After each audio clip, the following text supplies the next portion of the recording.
Welcome to What Healthy Couples Know That You Don't, a podcast dedicated to helping you create the relationship you truly want. Welcome. Healing from within, understanding self-forgiveness. Self-forgiveness is an essential aspect of personal growth and well-being, as it enables individuals to move forward, heal, and cultivate a positive relationship with themselves. Just think of all the perfectionists that you love and care about who find it impossible to forgive themselves and accept their humanity. I know many perfectionists, and I'm just so sad about that self-torture. And self-forgiveness is the opposite energy that we really all need to understand. Forgiving oneself is important because it allows individuals to break free from the shackles of self-blame and regret. We all make mistakes, experience failures, and engage in behaviors we later feel really bad about. You know, those thoughts that keep you up at night sometimes. Dwelling on these shortcomings can lead to a cycle of self-condemnation that hinders personal development. Self-forgiveness provides the opportunity to release the burden of past mistakes and learn from them, kind of like AA, fostering a sense of self-compassion and understanding. Self-forgiveness is not about condoning harmful behavior, but acknowledging it, taking responsibility, and committing to positive change. It involves recognizing that everyone is fallible and that mistakes do not define one's worth. In fact, it's all a part of our humanity. One huge obstacle to self-forgiveness is the fear of vulnerability. Opening up to oneself about the pain caused by your own actions requires courage and self-reflection. However, embracing vulnerability is an essential step in the process of self-forgiveness and in improving relationships. Season 1 of the beloved show The Bear is so powerful because of the intimate view we have of the characters facing their bad behavior without excuses. We are witness to their humanity and we care more deeply for them and their struggles that touch our hearts. I love that show.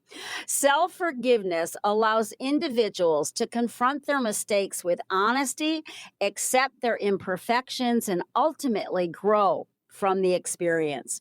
The benefits of self-forgiveness are numerous and impactful. It can lead to enhanced mental health because it reduces stress, anxiety, and self-criticism. The release of all that negative emotion associated with guilt and shame contributes to a greater sense of well-being. Moreover, self-forgiveness is linked to improved relationships with others, as individuals who have forgiven themselves are often more empathic and understanding towards others' mistakes. That's certainly true for me. There is research that confirms self-forgiveness is related to biopsychosocial well-being, and more significantly serves as a shield against several disorders such as depression, anxiety, and PTSD. In 2015, Bryan et al. With suicide attempts among military personnel. In 2008, Wohl et al. On self-forgiveness and well-being. In 2005, Krause and Ingersoll Dayton found that for older people, self-forgiveness may play an important role in diminishing guilt and enhancing self-acceptance. In particular, self-forgiveness can result in a more congruent view of the self. There are many studies that are clear for self-forgiveness is definitely a good thing.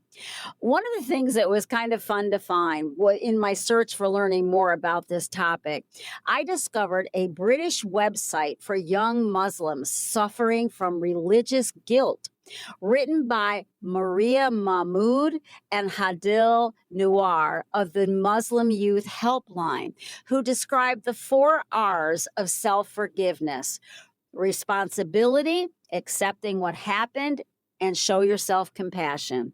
2, remorse. Use guilt and remorse as a gateway to positive behavior change in the future. I added the in the future part. 3, restoration. Make amends with whomever you're forgiving, even if it's yourself. And 4, renewal. Learn from the experience and grow as a person. I want to include the opposite polarity of self-forgiveness, which is being stuck in unforgiveness. This could be a trap of being held prisoner by your own anger at yourself, stuffed full of guilt and shame, which slowly eats away at your own ability to heal. Self-loathing is so easy to come by in adolescence. It's why their suicide rate is higher and scary. And learning how to dig out from underneath the burden of it is a huge task for all of us. Some of us turn to addictions to numb ourselves to the pain of self-loathing and unforgiveness. Self-forgiveness matters because it is a catalyst for personal growth. By acknowledging mistakes and learning from them, individuals can develop resilience and a deeper understanding of themselves. It enables them to make more informed choices, avoids repeating past errors, and builds a stronger foundation for future endeavors. I can't believe in 8.5 years of podcasting, I've never covered this topic. And my guest today, to help us understand more about it, is from Adelaide, South Australia, Grant Dewar, who is a PhD, life educator, work health and safety advisor, and trainer. After losing his father to suicide, Dewar embarked on a life journey to seek better responses and solutions to the devastating effects of self-harm on individuals. Work in the community, public service, and later in life as a health professional has helped him add to his work on self-forgiveness. I'm so glad you could be with us today on this important topic. Rhoda, your introduction is so insightful and touches on so many things that we could have hours, if not days, of conversation about. There's so many things in there that we could unpack, but you've got a whole lot of really good questions for me, so I'll let you lead the way. All right. This is all about healing the relationship with yourself because there is a critical and sometimes cruel voice telling us we are a monster inside, which causes such a great deal of pain. I especially love these 3 sentences from your intro. Pain is hiding who you are. It is also your heart appealing to you, asking for your attention. Pain is therefore a call to action. If you listen and heed the call by telling your story, you can discover self-forgiveness and live beyond your story's pain. What I loved is that it gets to the core of the pain involved in unforgiveness. What more could you share with my audience about this? Yeah, it's funny. We have a really strange relationship with pain. A lot of people who suffer chronic pain, and I mean, if we experience the pain of a stubbed toe, for example, there's that whole spectrum of what pain is. We would prefer not to have it. However, if we didn't have pain, we'd probably be dead in a couple of weeks, because pain is a sign in our bodies that something is wrong and we need to attend to it.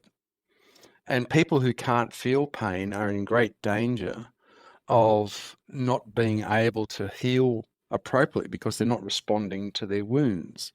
Now, that's in our physical body, but we also have that in our emotional body and in our intellectual body, that we have an experience of pain, which is a call to action, but it can mask what the issue is if we don't attend to it. So pain is so important in terms of being a call to action, yet we live in a society that basically says we have to be okay all the time. And so we've got this difficult relationship with pain, because if we say we're in pain, we're showing we're not okay. And in our modern society in the West, it's not okay to be not okay. And so we've got this difficult relationship. And sometimes our pain is telling us something about ourselves that we can't allow ourselves to hear. But it is our heart appealing to us to make a change. And the process of self-forgiveness, just I'll say from the outset, we'll go through a journey with this. But to me, self-forgiveness is one of the core requirements of us to live a healthy life, because everything we do will touch upon something that either needs restoration from the past or it's a challenge for the future. And in those experiences, there's always a hint that we might fail at something. Now, the key to actually living life well is to be able to fail well, to make mistakes well, which is to make the effort to do something. If we fail at it, what do we learn from that experience of failure? And how do we make that a stepping stone to our success in the future? If we make a mistake, how do we learn not to make that mistake in the future? Or how do we allow others to not make that mistake? So pain is giving us that experience of, okay, there's failure, there's mistakes to happen, but if we have this skill of self-forgiveness, we can stand back from our mistakes, stand back from our failures. So what does this have to teach us about that experience? And rather than blaming ourselves for being a failure or being a person that makes mistakes, be a person that has a failure or hasn't made a mistake. And you can step back, take perspective, learn from it, and then move into the future. And that's really the whole process of self-forgiveness in a nutshell. But yeah, because we're so trapped in these areas, I've given some steps out of that in my book, which are principles rather than something that you have to do as a method or a methodology. But there are principles that are helpful for people to live a full and active life. You made me think about when I was training as a therapist and I got to work with Laura Pearls, and she said, anything worth doing is worth doing badly. And I've never forgotten that, Beautiful. It really made an impact on me. You describe one of the most common responses to pain is that we send a part of ourselves into exile. And that really moved me. I could really feel that truth. Could you expand upon this for my audience? Okay, well, I'll give two examples from the workbook. And one will be a person that was living in a family where there's a history of addiction. And there's major problems with traumatic episodes, people acting out, injuring themselves, not adhering to life responsibilities and so forth. And I had a person that came to me that needed coaching for how to live their life, because they were very fearful of addiction. But the problem for them is they had some major health issues that were not apparent to anyone else. They were internal musculoskeletal and gastrointestinal issues that no one could see, because this person looked like a fashion model. They were sort of seemingly perfect in every way, but they were struggling with deep health issues that they needed some major surgical intervention for. And because they were so fearful of addiction, they didn't want to go anywhere near any opioid type drugs that were necessary for their recovery, because they were going to go through major surgeries that required post surgery opioid to basically, because opioids, when well used for a short period of time, help in the process of healing. And she needed to have the muscle relaxation effects and the calmative effects that she required to allow both her internal organs and her musculoskeletal structure to relax and heal. But she couldn't face doing that because she was so afraid of the addiction, the fear of addiction around opioids. And so she put her fear about that first and put her need to be a healthy, vibrant person who basically had put her life on hold. She wanted to have a family, she wanted to have relationships, and there's a whole lot of things that she wasn't doing that was created from the pain of her life experience from having a family that was addicted to addiction. And she didn't want to go down that path, but she was putting her own life on hold, and she was putting herself and her desires for a full and active life and productive life on hold. And that was like, she'd put that compartment, she'd sent that off into exile. I'm never going to achieve that because of this. And that was a really important breakthrough when we got through that process. And I describe it in the workbook how we worked our way through that, and they had to go through the process of forgiving themselves for being overly protective of themselves, for being too critical of themselves, for others' actions. They'd been shouldering other people's burdens far too much, and that's often a problem with caregivers. And another sort of seemingly more minor example, but it was a colleague who was in fact a mental health social worker, who was, if you like, your traditional hockey mum. And she used to love to take the boys to their hockey matches on Friday nights, practice and matches and so forth. Anyway, someone in the circle of hockey mums knew that she was a mental health social worker and would sit with her and basically use her for free therapy. Now, I'm not sure, Rhoda, if you've experienced this. That's why I don't tell people on planes what I do. Exactly. Well, yeah, unfortunately in communities, people get to know who you are. And what happened is that what had usually been like a Friday night break, a complete walk away from that headspace of doing social work into that sporting atmosphere, supporting your kids, doing being involved in the games and so forth. And she's being drawn into it by this person who is using her expertise to try and solve their problems, and if you like, for no exchange or reward for that. Anyway, she got so sick of this, she sort of blurted out this rant on a messenger app and went to send it to her sister, and instead sent it to the person who was doing it. Oh. Okay, so one of those typical Freudian slips that you can do with social media. So she sent it to the wrong person. And of course, that caused a huge blow up in the circle of friends and so on. And she just thought what a monster she was for hurting this person who'd come to her with her various issues. But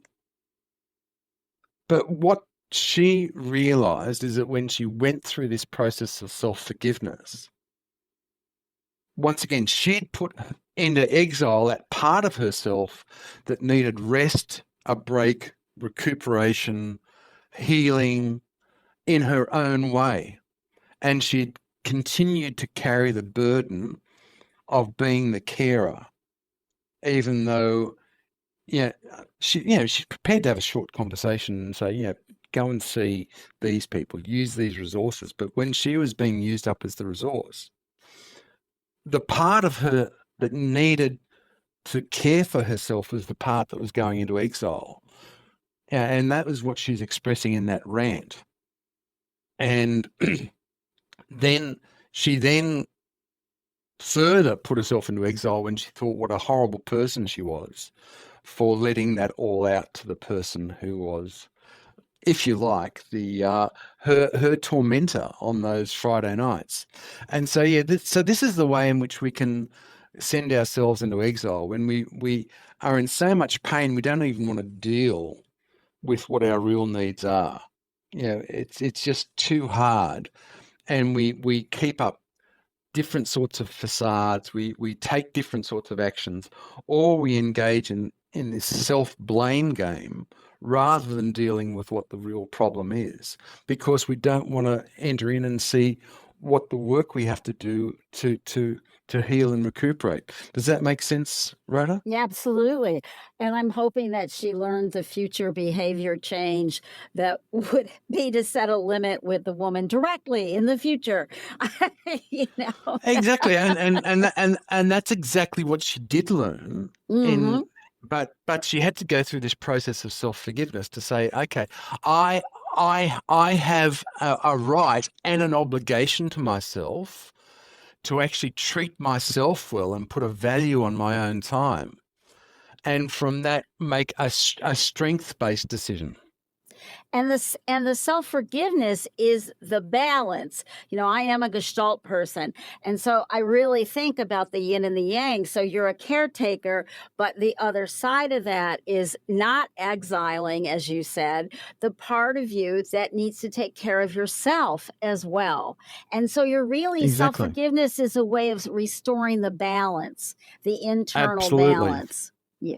Yeah. Absolutely, but you have to do the work. And this is the thing, is that I'll just say here that when we're talking about forgiveness of others, I'll sort of use a Brene Brown type example. If you go to someone with a problem that they've caused and you want for them to make amends because you want to be able to forgive them, but if someone says to you after you've revealed a problem, oh, bless, I'm sorry you feel that way, that person hasn't taken any responsibility for what that issue is, right? hmm And sometimes we do that to ourselves, Absolutely. right? hmm The work, the transaction of forgiveness requires work on both sides. So the thing or the person that's caused offence has to do some work about making amends, which is what that the 4 points of the Muslim youth workers were working with. You have to do some restorative action, and once that restorative action has taken place, then the person who's seeking restitution or restoration with that person can then give forgiveness once the work has been done. And we have to be able to do that within ourselves.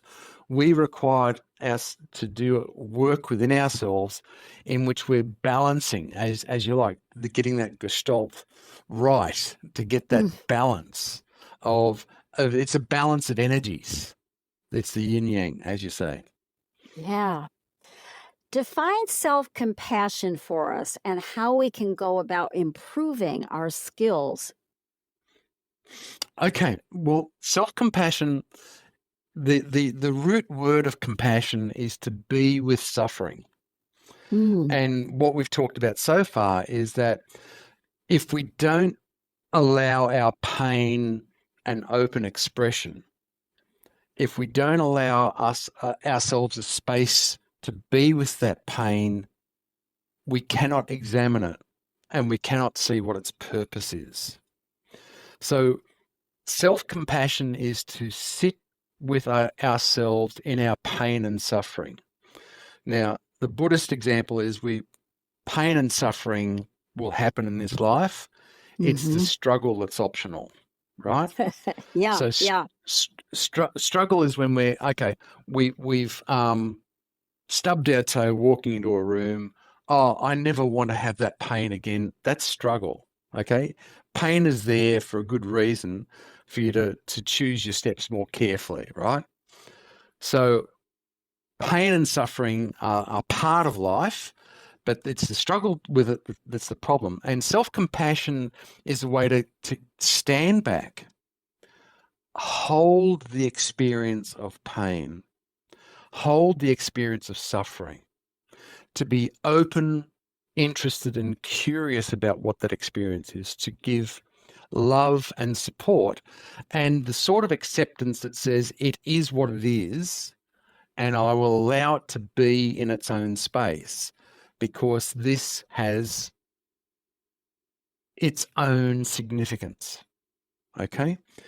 Now, to me, self-forgiveness is part of the actions we do in response to what we discover in the space of self-compassion. So self-compassion is the broader field of holding this space. Self-forgiveness is part of our response to what we find. But in the first instance, it's about being open, interested, and curious, and allowing ourselves to hold this space and allow it a space to reveal what it has to tell to us, which is, this pain that we're experiencing requires some sort of space and examination to see that, that it might have a purpose. So, for example, in the earlier example of the woman dealing with the family with addiction, yes, she needed to be safe in entering into a surgery to be given appropriate levels of medication, but also have an exit strategy from that medication so that her well-founded distress about addiction didn't appear in her own life. So that pain was telling her something, but she needed to hold it and just allow it its space, which is that self-compassion, to sit with suffering. What is this telling me? What is its message? What can I learn from this? It makes me think in several episodes, whether it's about dealing with your anger or dealing with disagreement, about taking a pause. And I've been talking to my clients a lot more about trying to have a pause. And that's self-compassion sounds like another way to have a pause. And so that you can kind of step back and hold it. I like that a lot. That's right. And what it is it's having that consciousness brought to that pause. Yes. It's allowing an expansion of our experience, rather than us trying to push things down, push things into exile, right? I don't want that pain. It mustn't be there. That's the exile experience. And what the welcoming experience is, okay, it's there. What is it? What does it tell me? How do I need to respond in a way that brings life and growth to that experience? Digesting it, a pause to digest. Yeah. Absolutely. It seems that self-blame is the opposite of self-compassion.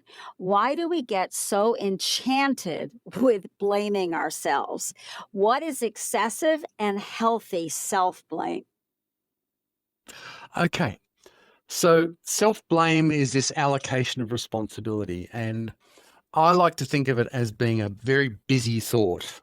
And we like to be busy in our society. We've got to be busy, busy, busy. If we're busy doing something, we're achieving something. And self-blame is about this allocation of responsibility, which is not about sitting with our pain, not about sitting with our suffering, but like pointing the finger at ourselves for what we've done. It's this, sort of really nasty thing. Once again, we talked about earlier on, Brene Brown talked about the lizard voice in the shower, the thing that creeps up on us 4 o'clock in the morning and starts jabbering in our ear. That's that nasty self-critical voice.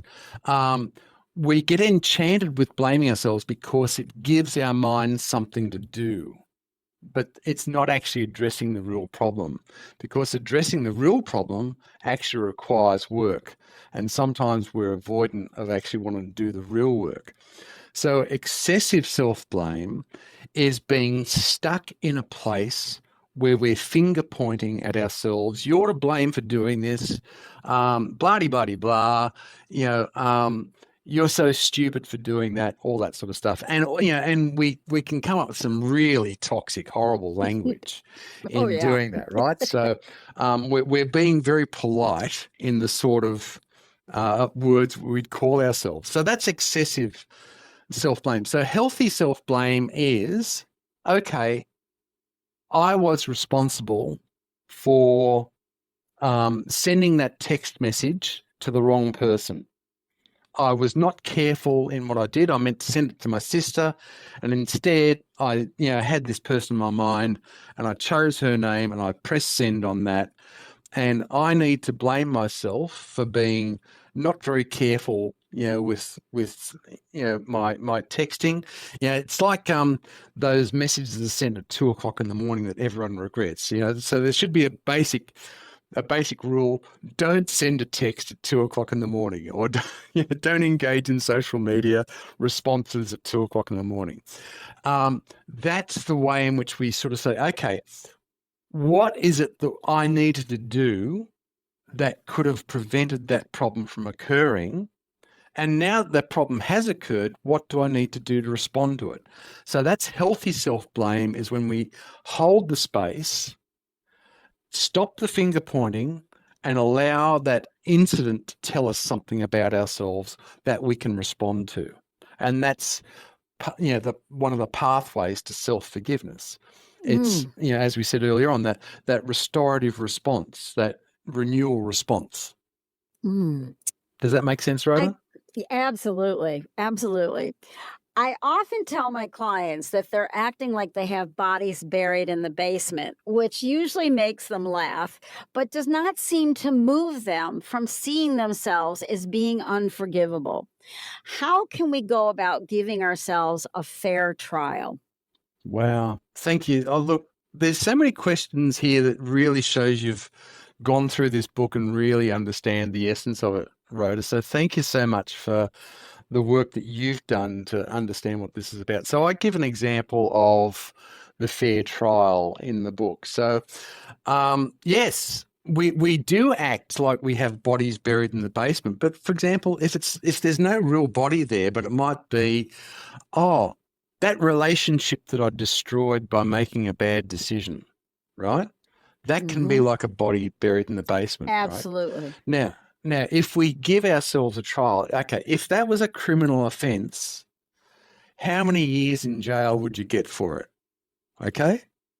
And we all know that if we examine it really, we would get no time. In fact, the court wouldn't even consider it. And yet we're holding ourselves in our own private jail of misery for years. The question is, what have you actually broken? What do you need to do to restore that break? Now, if you can't restore that relationship with that person, how might you teach your loved ones to never do that to a person? How might you make Mm. sure that another relationship in the future is a place where you don't repeat that mistake that destroyed that relationship?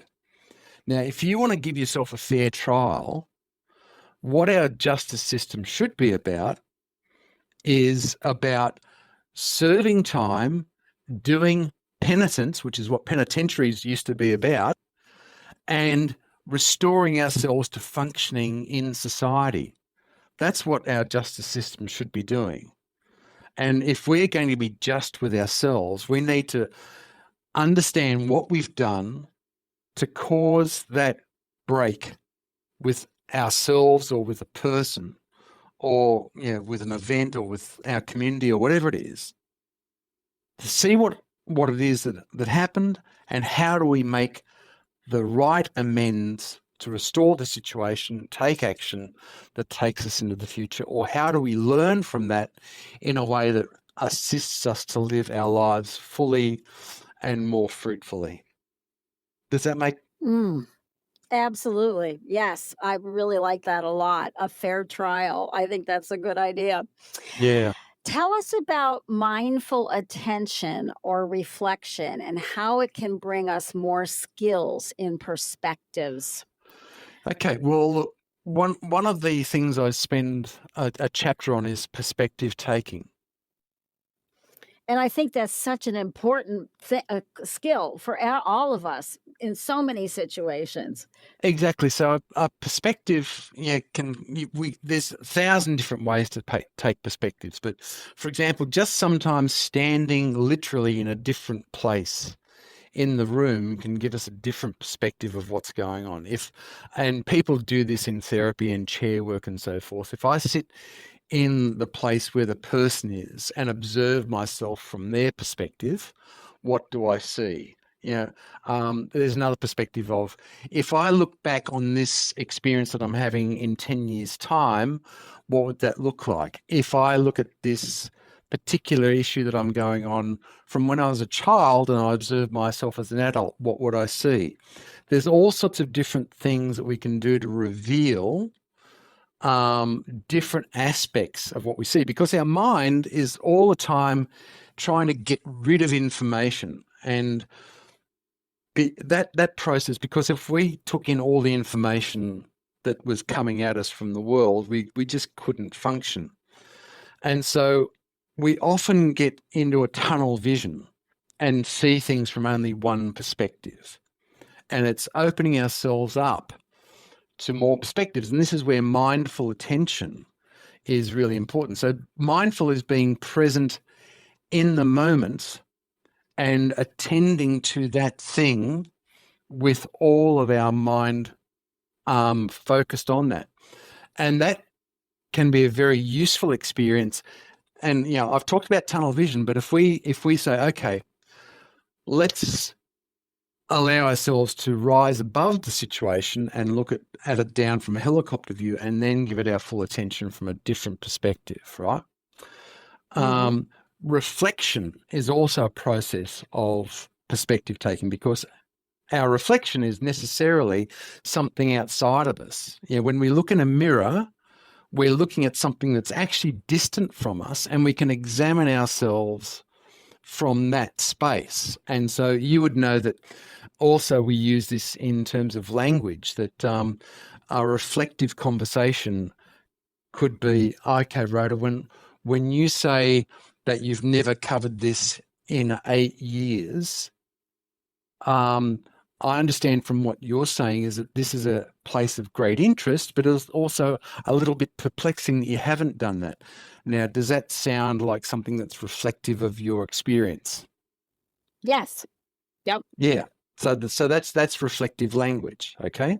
Mm-hmm. So we can check with ourselves, we can check with others by being reflective about saying, is this what I'm really thinking? Is that, I've seen in the education process, just saying back to someone what they've said to me can be really revealing, because people have never heard it from outside themselves before. So that they are all perspective-taking skills. And when we understand that perspective reveals something, what it will reveal, and this is something that's the perspectives are the doorway to knowing what we truly value. So we all are individuals. We all have ways in which we value things that are just natural to us. Like, some of us prefer mango ice cream, some of us prefer vanilla ice cream, and there's no telling why we have those likes or dislikes.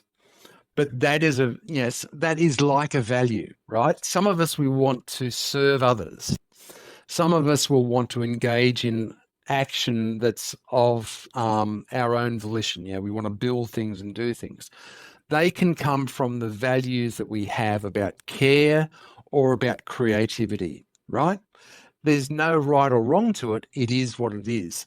And perspective taking can help us reveal the sort of preferences we have that allow us to take certain perspectives, and why we do things, why we feel about things the way we do. And that's all part of the process of self-discovery, that when we're in pain, we are discovering something about ourselves that, when we take a perspective on it, reveals something. And now I'll just loop back to pain. Pain can also tell us what we don't want to be. Okay, so we're in pain. You're saying people get stuck in that self-blame stuff. If people openly examine it and see what it is, it's telling them something about themselves that they don't want to be. Yeah, But that's right. okay, so the thing is, if you then take a complete about face and look in the other way and you put that blame behind you, what are you actually pointed towards that you actually want to be as opposed to what you don't want to be?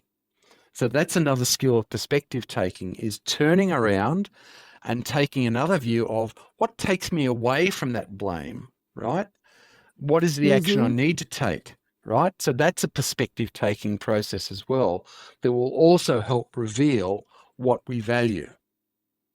Does that make Yes. sense, Rhoda? Yeah, absolutely. Yeah. Absolutely. Yeah. I really like that a lot. Excessive guilt is something I try to help clients recognize, but they get so stuck in the weird comfort it offers. And I talk about weird comfort a lot. How can you help me to help them see it more clearly? Because I'm sure this is happening in my audience. Yeah. So look, once again, guilt is we have broken something and we are truly to blame. So there's no sort of prevarication about it. We've done something that has broken something. Now, excessive guilt is when we get stuck in that weird comfort of we now have a role of being guilty. And that can have its own comfort in that it helps us to organize our world. If I'm a guilty person, I can never engage in that sort of job. So I'm never going to be challenged. And that has its own weird comfort, right? I'm guilty of, smashing a relationship. I can never have a relationship again because I'm so terrible at relationships because I always break them. And then we've got the comfort of never stretching ourselves to make a relationship work again. So the weird comfort comes from having a defined role which we can accommodate ourselves to.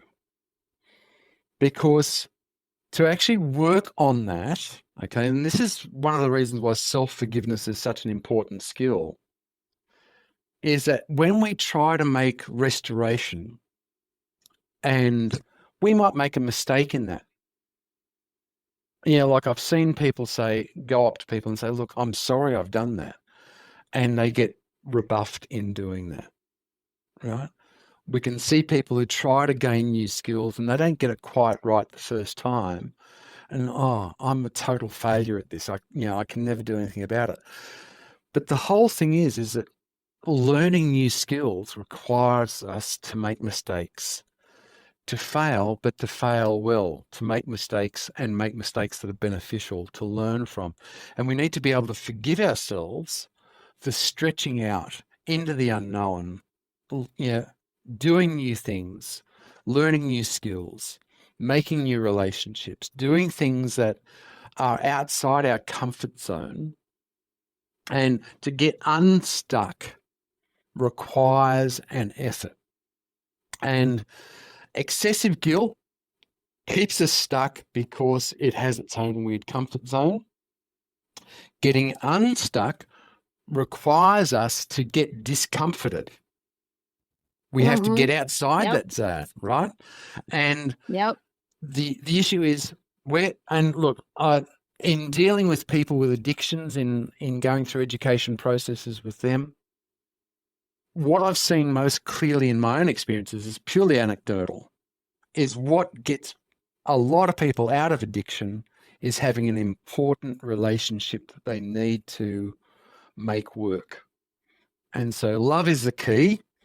And where people have something that they're prepared to take a risk for because it's so worthwhile, and that might be a loving relationship with a partner or with a child, sometimes with a community and so forth, that allows people to take the risk to get outside of their comfort zone and make all the changes that are necessary to make life work in a new way, in a way that they value. And that comes back to us understanding what we value, what is important for us, how is this value a more important thing than that value that we have of that weird comfort, okay? It's because everyone wants to protect themselves. And we find very strange way to protect ourselves. This is what all these bad behaviors can be about, because they work at the time. I don't know if you do any work with Gabriel Mate from Canada, but he talks about people's addictions as being their saviors. Okay, that being on that substance. If you weren't on that substance, you might have committed suicide. But now you've come to this point, do you actually still need that substance? Do you still need to commit suicide, or are you prepared to work towards life? Okay, so the excessive, there's a chap in Orford is his name. He talks about addictions being excessive appetites. And guilt can be one of those things we get addicted to, we have an excessive appetite for. Do we need to reduce that appetite for that and increase our appetite for what we actually value? Okay, and so that's once again a way of dropping the excessive nature of this experience and saying, okay, I accept it for what it is, but I can now move towards something that I need to move towards. I like that a lot. What final points would you like to cover? And then do remind my audience about the title of your workbook. Okay, so my workbook is called the Self-Forgiveness Workbook, Mindfulness and Compassion Skills to Overcome Self-Blame and Find True Self-Acceptance. And what I outline in the book is the importance of recognizing story, to use compassion as a lens by which to view things, and then we can shift old beliefs by these new perspectives. And the one of the keys to us moving forward is to understand what we truly value. And then in doing that work, we can then understand what we need to free ourselves from, the things that are poisoning us, that we need to drop that cup of poison we've been sipping from and pick up the healthy cup of water that refreshes our soul. But in doing the work of self-forgiveness, it will have responsibilities. So, for example, one of the things that we find with addiction is that people have to face, once they come out of addiction, they have to face all the problems of life. They might have to face the restitution and renewal and restoration work, but they have to do that without the crutch of the thing that they're dependent upon. And that's where a lot of relapse occurs. So the work of self-forgiveness is like coming out of addiction, in that we have to understand that we've gone through a process of gaining skills. We've gone through a process of gaining perspective. And the thing is, we're going to stumble towards our future. It's like a baby getting up and walking, right? You don't expect a 12-month-old to get up and sprint across the yard. You will understand that they'll wobble around, they'll fall over, they'll giggle, they'll cry, all that sort of stuff. So they'll do all sorts of things that you don't expect. They'll pull things out of tables, when they're reaching and grabbing for things. Things will happen when a baby's learning to walk. And we have to treat ourselves with the same love and care and compassion we would as teaching a baby to walk. And that's one of the responsibilities of self-forgiveness. Then we need to actually plan our life out to live out those values that we've discovered, to actually do things with our life where we've crowded out our experience with, like, spending hours in guilt and self-blame and doing things to try and avoid that. We now have to embrace our new life and learn what self-forgiveness has taught us and put that into action. And one of the ways in which it's important to do that is to also to share what we have learned with others. And I think, Rhoda, your experience of podcasting is very much about that sharing of your own life experience and the experience of others, so that you are releasing others to short circuit that journey. They don't have to go through years of torment to get to a new result if they actually, take these new skills on. And then that's the living the life. A life of self-forgiveness is allowing yourself to make those useful mistakes, to have those useful failures, and then to transform that into something that provides a medium for growth and expansion and making this world the beautiful place that it is. So that's about That it. it can be. Yes. Oh, look, we have to see what is as well, Rhoda. So if you've made it this far, I just want to take a moment to thank you for listening right through the whole thing and to express my gratitude for following yet another episode. You can follow me on Instagram at Rhodaon Couples. I'm trying to step up my social media game. Thanks for listening. Thank you for listening to What Healthy Couples Know That You Don't. If you have enjoyed the show, please leave a rating and review on iTunes and help get the word out. To learn more or connect with Rhoda, visit therapyideas.net.